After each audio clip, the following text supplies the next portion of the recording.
All right, so bacterial horizontal gene transfer, the three basic types: conjugation, transformation, transduction. Conjugation, first, some bacteria have an ability to create so what's called a pilus, which is basically a tube between two bacterial cells. Bacteria also have most of their genetic material is in one large, basically, circle of DNA. However, they also have small bits of DNA in smaller circles called plasmids, and they can pass these little bits of DNA between each other through these pili. And so that's what we call conjugation. It basically allows bacteria to share different traits within a population, for example, antibiotic resistance. If a certain bacterium gets what's called an R factor, resistance factor, it can pass that oftentimes around to other bacteria in that same population.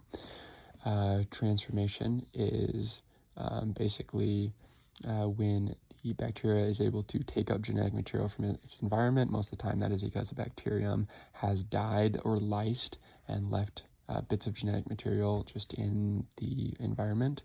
And so certain bacteria that are called competent bacteria, that's just competent, basically just a word that means that they're able to do transformation. So I don't know why they had to think of another word for that, but that's what that means. It's competent bacteria are able to take up this DNA from the extracellular environment and incorporate it into their own genome.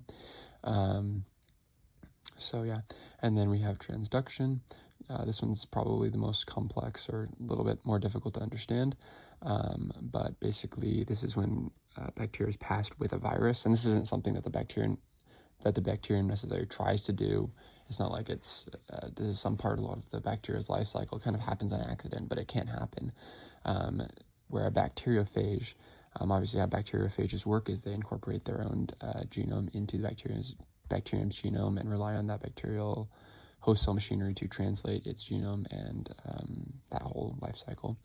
But basically sometimes when this happens, the virus will basically take some of, I guess almost accidentally grab some of the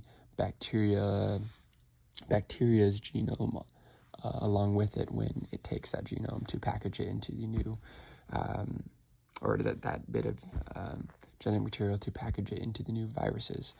And then obviously when these viruses get out and infect other host cells, that little bit of bacterial DNA from the other bacterium was passed along to the next host cell of that virus. So yeah, one thing I always get confused on is transformation and transduction. I literally can never remember the name of them or how to differentiate them. The best way I've come up with is basically just to remember the Latin root duct, which basically means like a canal or a waterway. And I guess the way I remember that is that in transduction, there is some sort of duct, there is some sort of intermediate that carries that genetic material, whereas in transformation, there's not really a duct or anything that takes that genetic material. And so, yeah, hopefully that helps you remember it, and yeah, there you go.